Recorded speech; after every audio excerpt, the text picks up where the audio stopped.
Bonjour et bienvenue à Cœur et spécialement sur notre rubrique d'administrer un bon père de famille sous la thématique Un père, un repère.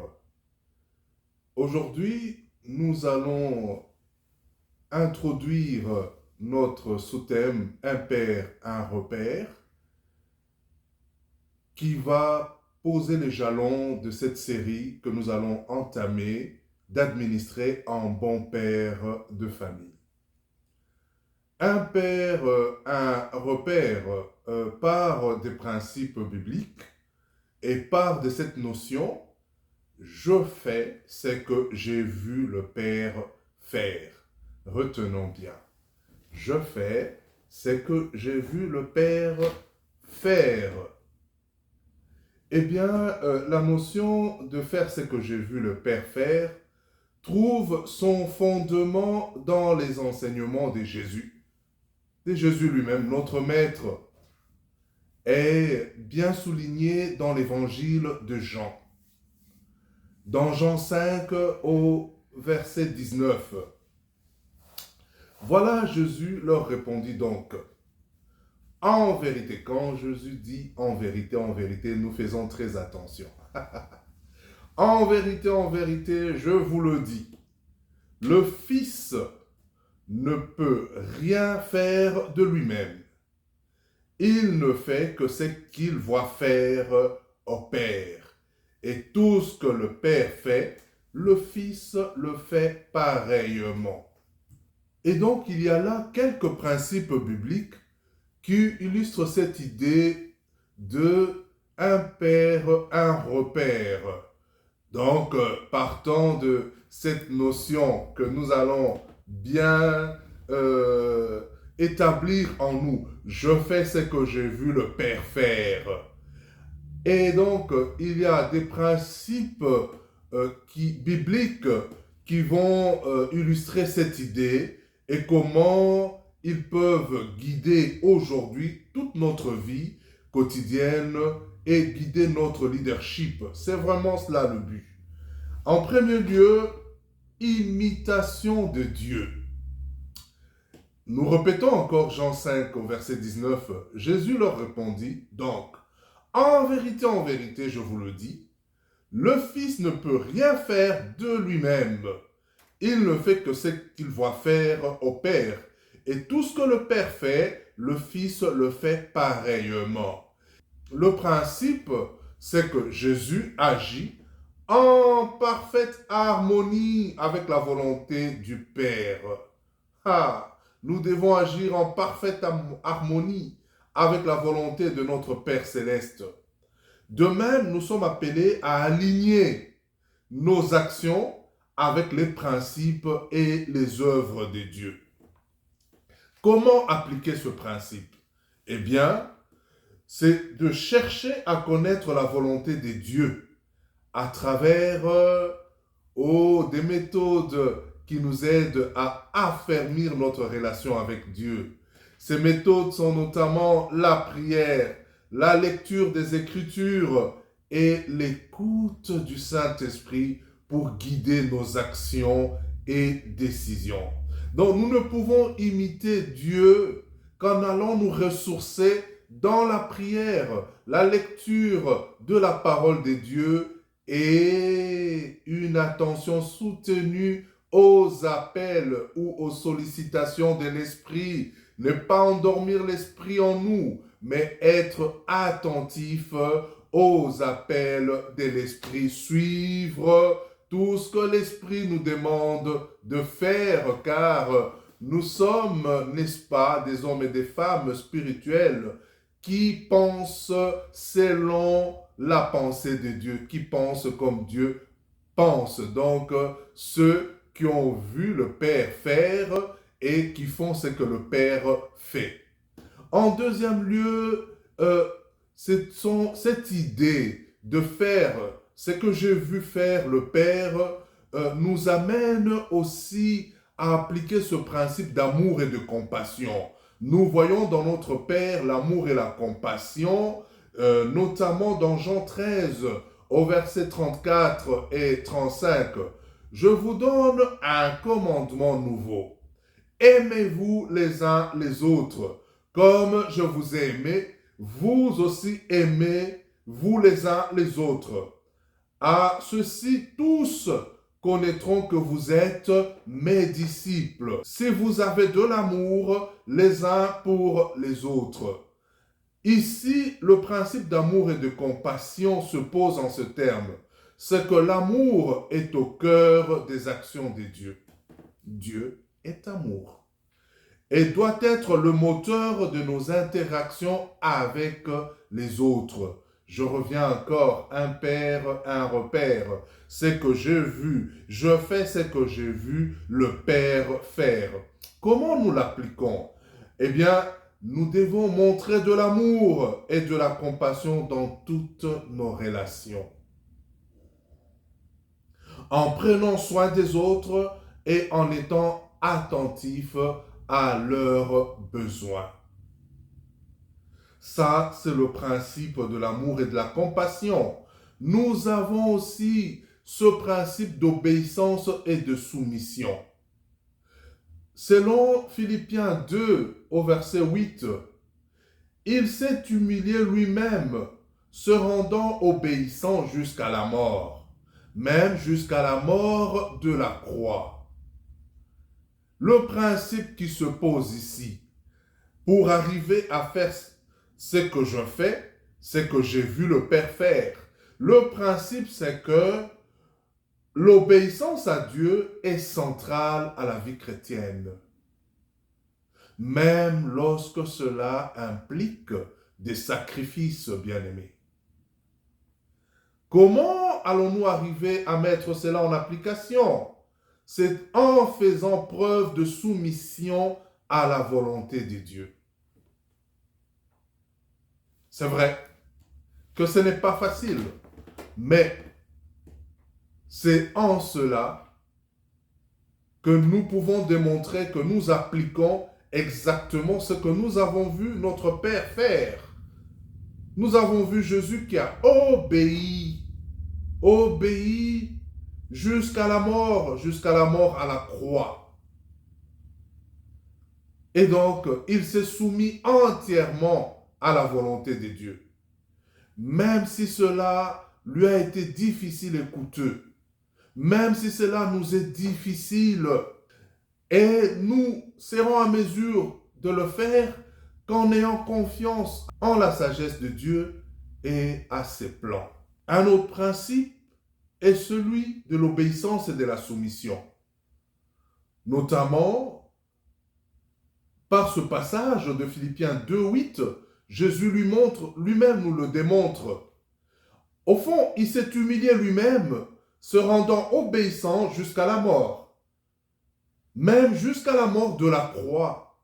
Une mort la plus ignoble, la plus humiliante des morts. C'était le sort, c'était la sentence, c'était l'exécution d'une sentence contre les brigands, contre les meurtriers, contre les voleurs.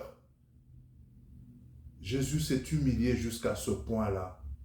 Et nous autres qui cherchons à faire ce que j'ai vu le Père faire, eh bien, pour arriver à administrer un bon père de famille, nous devons faire ce que nous avons vu le Père faire, sur le modèle excellent de Jésus. Et donc, en faisant preuve de soumission à la volonté de Dieu, c'est comme cela que nous arrivons à appliquer ce principe. Même lorsque cela est difficile ou coûteux, en faisant confiance à sa sagesse et à ses plans, en nous répétant au-dedans de nous-mêmes pour arriver à lui faire confiance qu'il est l'espérance qui ne trompe pas et il ne nous soumet pas à la tentation sans pouvoir nous donner les moyens de nous en sortir par sa sagesse et ses plans dans nos vies. Un autre principe qui nous permet de mettre en pratique la notion de « je fais ce que j'ai vu le Père faire ». un bon moyen qui nous permet d'administrer un bon père de famille, c'est ce principe de justice et vérité. Nous plongeons notre regard dans les Écritures et nous allons dans Michée 6 au verset 8. On t'a fait connaître, ô homme, ce qui est bien, et ce que l'Éternel demande de toi. C'est que tu pratiques la justice, que tu aimes la miséricorde et que tu marches humblement avec ton Dieu. Je répète, Michée 6, verset 8. Le principe ici, c'est que la justice et la vérité sont des attributs de Dieu, sont des caractères de Dieu que nous sommes appelés à pratiquer. Je veux ressembler à Dieu, je veux faire ce que j'ai vu le Père faire, eh bien, je dois pratiquer la justice et la vérité, qui sont les attributs de Dieu que nous sommes appelés à exécuter, à faire comme lui.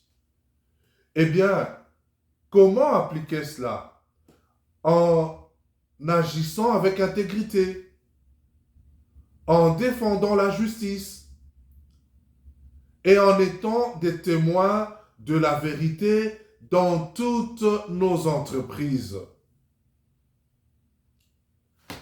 Un autre principe que nous allons voir, c'est le service et l'humilité. Je fais ce que j'ai vu le Père faire. Allons voir ça dans Marc 10 au verset 45. Car le Fils de l'homme est venu, non pas pour être servi, donc le service et l'humilité, mais pour servir et donner sa vie comme la rançon de beaucoup. Le principe ici, c'est que le leadership, selon le modèle divin, est marqué par le service et l'humilité. Bien-aimé, comment mettre cela en application? Eh bien, en adoptant une attitude de service envers les autres. Regardons bien notre vie communautaire qui est basée sur les principes divins, ce que Dieu a mis dans la conscience de l'homme. Le service, le partage. Adopter une attitude de service envers les autres en mettant de côté l'orgueil et en cherchant à aider et à soutenir ceux qui nous entourent.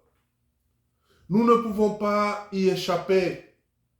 La solidarité elle-même dans la communauté est fondée sur ce principe divin, ce principe qui vient de Dieu lui-même. Et un autre principe qui nous permet de faire ce que nous avons vu le Père faire.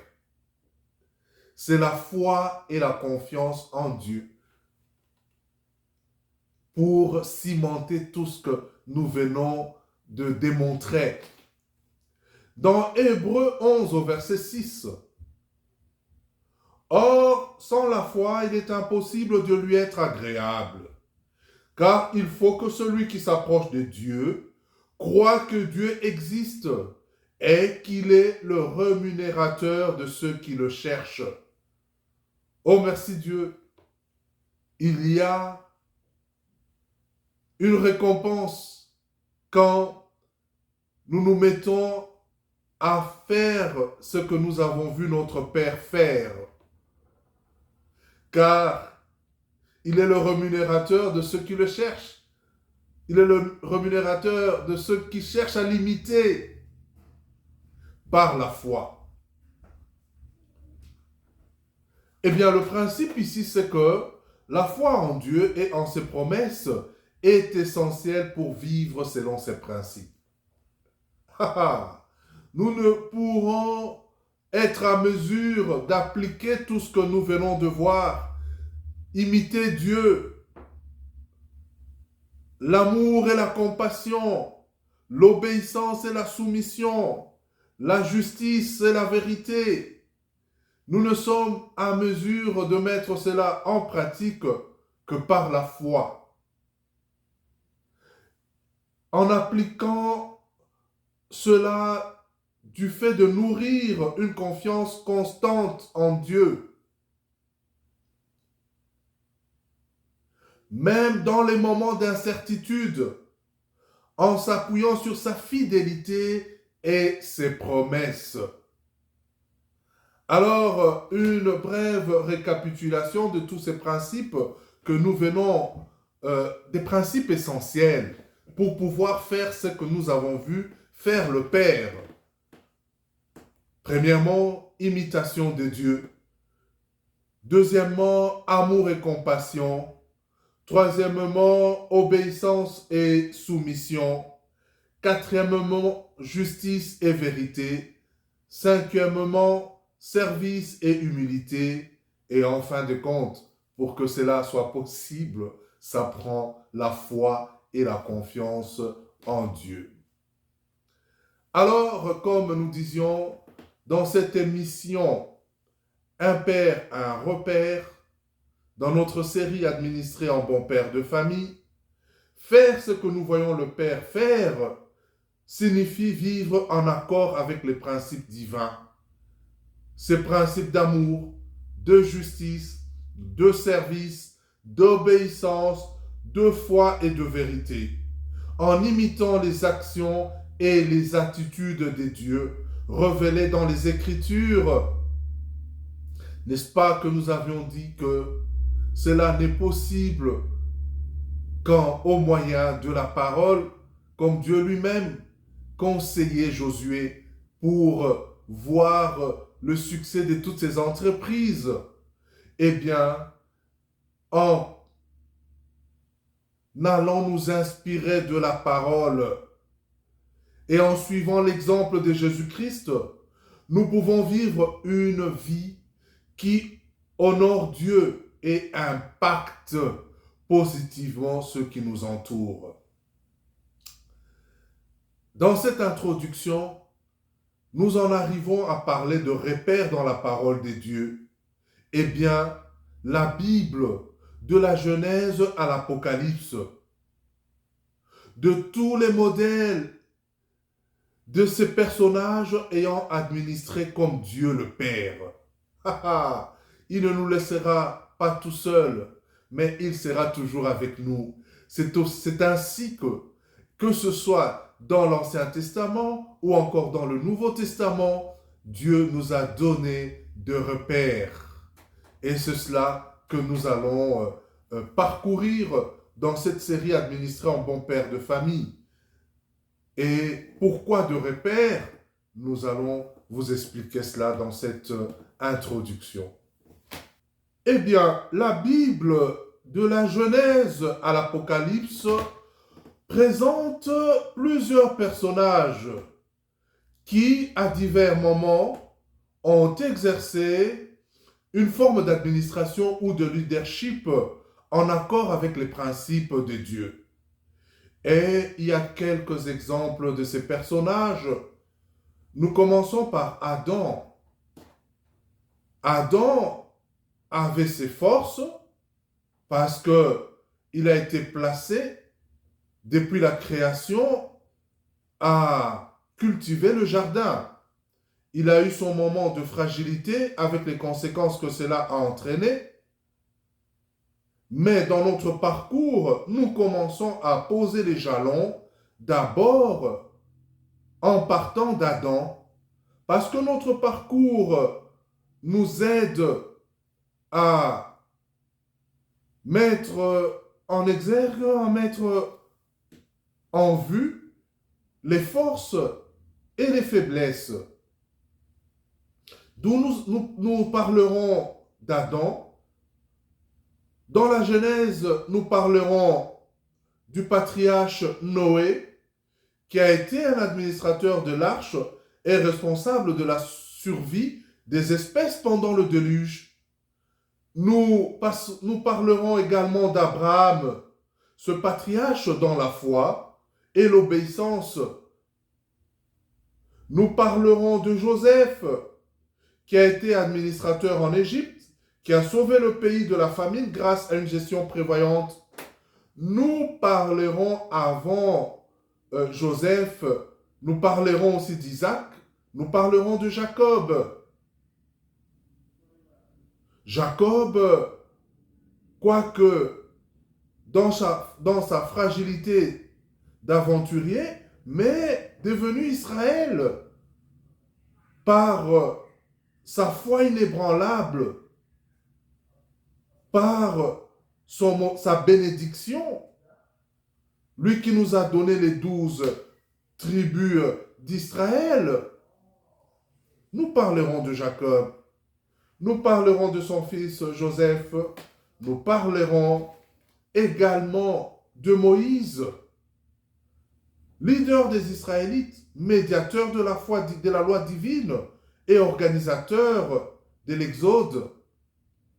Nous parlerons de Josué, dans le livre de Josué, ce conquérant, distributeur des terres promises aux tribus d'Israël, ce lieutenant, ce second, ce général de Moïse.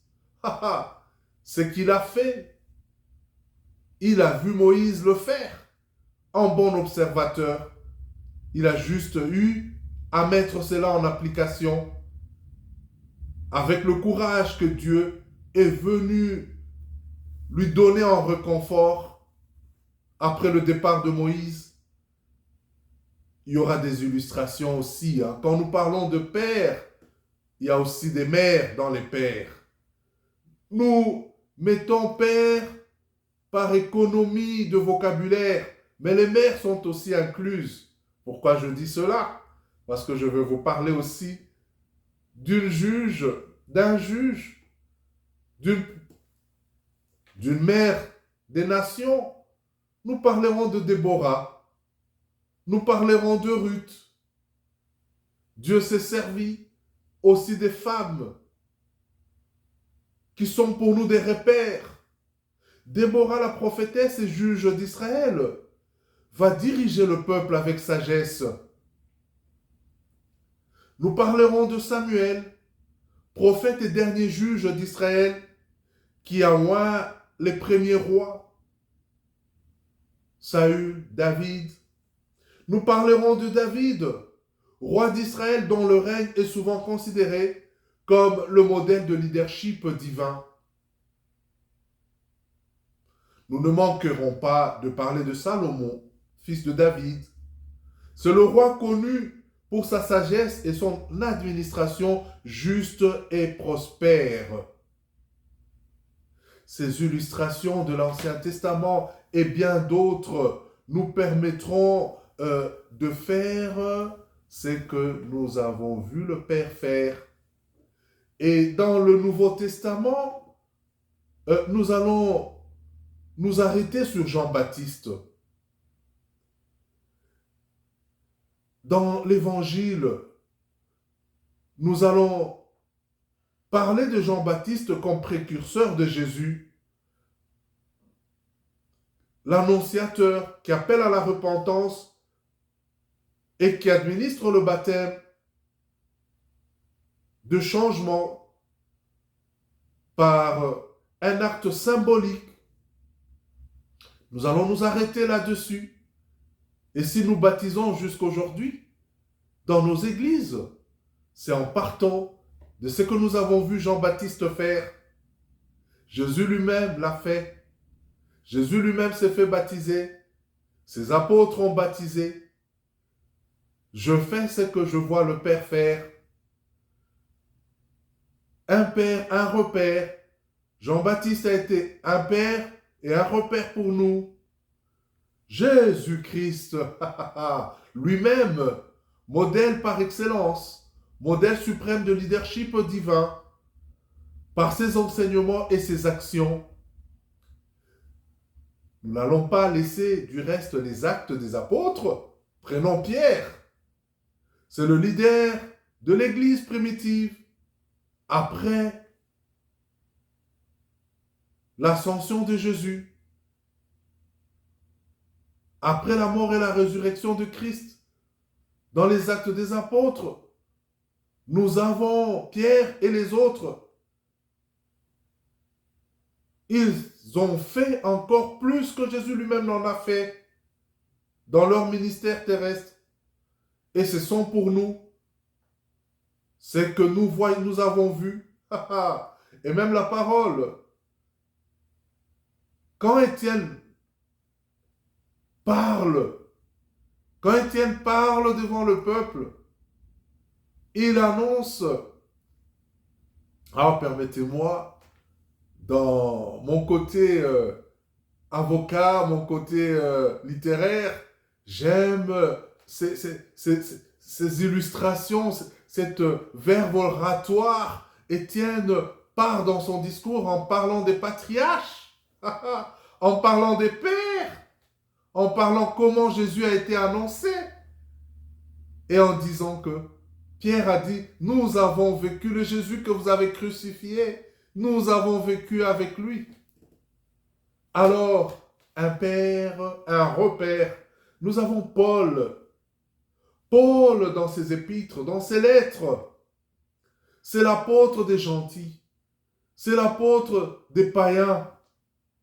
Eh bien, c'est le fondateur de nombreuses églises et auteur de plusieurs épîtres qui nous guide dans l'administration en bon père de famille, qui établit notre doctrine chrétienne. Nous verrons aussi des pasteurs formés par Paul, notamment Timothée et Tite. Ce sont des jeunes leaders de l'Église qui ont vu leur père Paul. Et ils ont reçu des Pauls. Ils ont reçu des instructions pour la gestion des communautés chrétiennes dont nous avons encore besoin jusqu'à ce jour. Eh bien, tous ces personnages que nous venons de citer sont des exemples des diverses formes de leadership et d'administration, eh bien, sous l'influence et la direction des dieux. Et leur histoire, pour nous autres aujourd'hui, nous fournissent des repères importants pour comprendre comment les principes divins peuvent se manifester dans la gouvernance humaine et nous permettre de faire ce que nous avons vu faire notre Père céleste.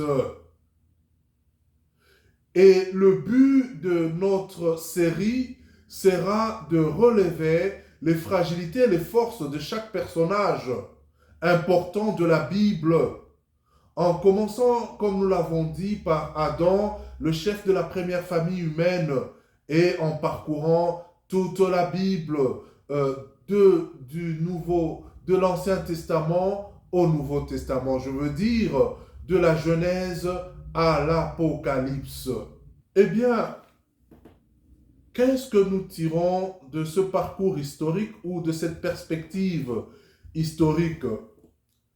Nous tirons la compréhension du plan divin. En effet, en analysant les vies des personnages bibliques, les croyants peuvent mieux comprendre le plan divin de rédemption et la manière dont Dieu a travaillé à travers l'histoire humaine. Cela nous permet aussi d'apprécier la complexité humaine. La Bible présente des personnages qui sont faits de chair et de sang comme toi et moi, qui suivons cette émission aujourd'hui. Ce sont des personnages multidimensionnels, reflétant cette complexité de l'expérience humaine et qui offrent là une perspective riche sur notre condition humaine. Ainsi, pour poser notre introduction dans ce long parcours que nous allons entreprendre sur Cœur à Cœur, dans la série administrée en bon père de famille, sous le thème Un père, un repère, en somme, relever les forces et les fragilités des personnages bibliques nous permettra d'enrichir notre compréhension de la foi, de la nature humaine et du leadership. Cela va nous offrir des leçons précieuses pour la vie personnelle et communautaire, tout en renforçant la foi et notre spiritualité des croyants que nous sommes aujourd'hui. Eh bien, qu'est-ce que administrer en bon père de famille dans la Bible? Administrer en bon père de famille dans la Bible fait référence à la gestion responsable et attentive de ressources, des dons, des talents. Ces ressources que Dieu, qui est une ressource illimitée, a mis à notre disposition. Eh bien, à la gestion responsable des personnes, à la gestion responsable, oui, à la gestion responsable des personnes. Prenons le cas le plus illustratif, celui de Moïse, qui devait dans Exode sortir d'eux, conduire tout un peuple, le faire sortir des ténèbres et l'amener en terre promise. Jésus-Christ lui-même, qui est notre chemin, qui est notre vie et qui est notre vérité. Cela prend une façon de le faire, et la seule et l'unique bonne façon de le faire, c'est de le faire selon le modèle de Dieu, c'est-à-dire administrer en bon père de famille qui est une gestion responsable, non seulement des dons, mais aussi en tant que leader, de conducteur, de guide, une gestion responsable des personnes, en tant que père de famille, en tant que mère de famille, et des responsabilités qui nous sont confiées. Cela implique donc d'agir avec sagesse, justice, compassion et intégrité, en se basant sur tous les principes que nous venons d'énumérer dans cette introduction de notre série « Administrer en bon père de famille », c'est que je fais, j'ai vu le Père le faire, un père, un repère. Eh bien, que Dieu vous bénisse abondamment. Suivez-nous attentivement dans chacune des émissions que nous allons vous apporter dans cette série. Ça va nous bâtir, ça va nous aider, ça va nous donner des matériaux dans notre cheminement, dans notre gestion au quotidien de tout ce que Dieu nous a donné. Et pour pouvoir accomplir notre mission, Jésus l'a si bien dit, après avoir achevé, il a dit, tout est accompli. Pour toute question que vous avez, ne manquez pas de nous joindre en regardant la bande défilante au bas de vos écrans où vous avez toutes nos coordonnées. Venez à cœur cette plateforme de partage enrichissant. Que Dieu d'amour, de justice et de paix vous bénisse dans toutes vos voies, dans vos familles, dans vos maisons, dans vos entreprises, dans vos nations, et administrons toujours en bon père de famille. Votre serviteur, Papy Samuel, Maître Cyril, soyez richement bénis. Amen.